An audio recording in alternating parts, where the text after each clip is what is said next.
Eh bien, bonjour à tous et à toutes, c'est Chris et on se retrouve pour la nouvelle vidéo des tutos de Chris Wu. La dernière fois, nous avions vu donc Camera Raw, Photoshop Element et tout ce qu'on pouvait faire avec et également ses limitations donc par rapport au Camera Raw, Photoshop CC que nous allons voir aujourd'hui. Je vous laisse visionner la petite vidéo, on se retrouve juste après. Bon visionnage.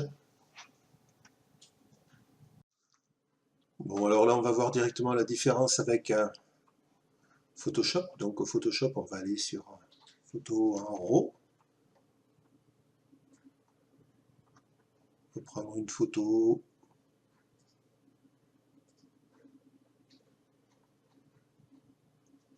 Allez, on va prendre cette photo-là, par exemple. Voilà.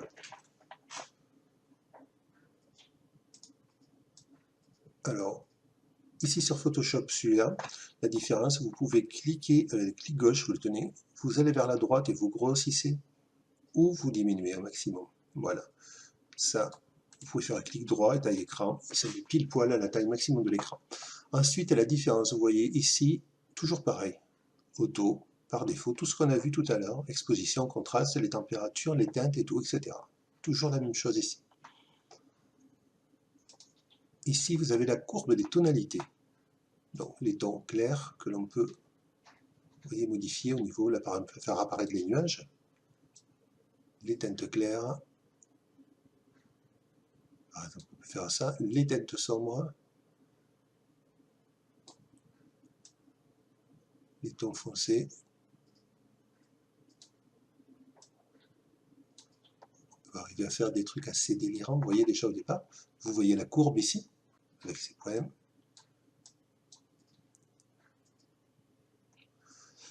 Ici, toujours pareil. Les détails, plus la luminance en plus. Donc, on peut rajouter un peu de gamme ici. Voilà, pour avoir une photo plus... Ici, vous pouvez avoir ceci, les niveaux de gris, etc. Donc, on a toutes les couleurs qu'on peut modifier. On peut modifier les rouges, vous voyez en bas, ça ne se voit pas trop. Tout ce qui est bleu, peut-être, hein, voilà. On peut changer toutes les couleurs comme ça. Alors là, c'est pas une photo qui permet de trop voir. Là, on voit les verts ici, en bas, au milieu. Mais surtout, ça va être intéressant au niveau, si vous convertissez l'image en noir et blanc, ici, au niveau de gris. Ça va vous permettre, image par image, de... Là, on le voit bien.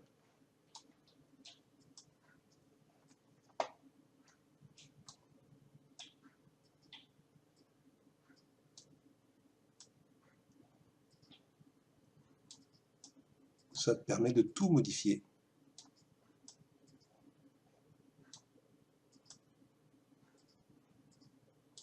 Ok, donc on va lever ça. Et on va rétablir, les couleurs se sont rétablies automatiquement.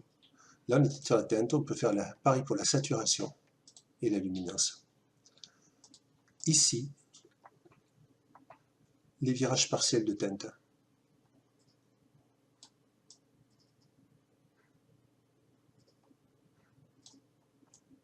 Avec leur saturation. Voilà, là nous sommes dans les bleus, donc nous allons rajouter du bleu. Plus nous rajouterons du bleu, ici avec la saturation. Ici par exemple, on peut rajouter du vert, du jaune. Vous pouvez modifier carrément votre photo, ce qui est assez sympa. On peut enlever ça. Ça c'est pour les tons clairs. Pareil pour les tons foncés, donc on rajoute de la saturation.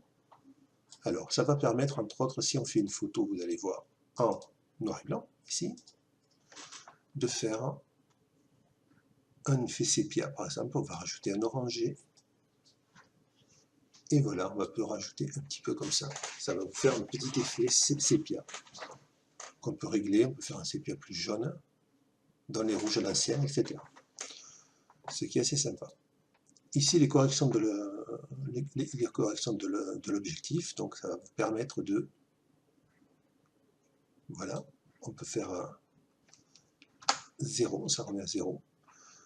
Le vignettage sur le côté. Donc le vignettage, ici, ça permet de rajouter soit du blanc sur le côté, soit du noir. Avec un milieu que l'on peut définir, vous allez voir, on va mettre du noir. Voilà, que l'on peut faire plus ou moins grand de taille.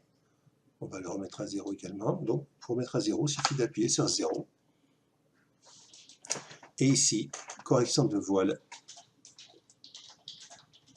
Ça permet de faire un voile, soit dans les noirs, soit dans les blancs. On retape à 0. Et le vignettage après recadrage. Voilà. Vignettage, toujours noir, blanc. Donc, pour faire un peu style vieille photo. On peut régler son milieu comme on veut. La rondeur, plus ou moins rond, plus ou moins carré. Le contour plus ou moins progressif, ici carrément net ou progressif. Et régler les tons clairs, etc. Ici, l'étalonnage comme on a vu sur l'autre, avec le profil de l'appareil photo, toujours pareil, sauf que nous pouvons régler tous les coloris en plus. Les paramètres définis que vous pouvez enregistrer vous-même et les instantanés que vous pouvez enregistrer vous-même. Ensuite, j'avais oublié de vous faire voir sur l'autre, donc toujours pareil, enregistrer l'image. On va enregistrer l'image. Ici, on peut choisir par contre du PSD, du TIFF et du JPEG par exemple, ce qui va être vachement sympa. Toujours pareil, on peut passer terminer, ouvrir l'image. Ici, j'avais oublié de vous faire voir, mais c'est pareil sur l'autre, donc simplement, on peut faire tourner dans ce sens également. Ici, les préférences, le filtre radial, qui sont tous ici.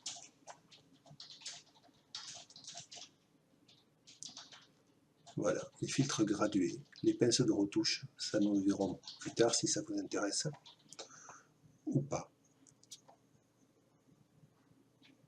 Et donc ici, ouvrir une image, elle va s'ouvrir directement sur Photoshop, où vous pourrez la retraiter directement.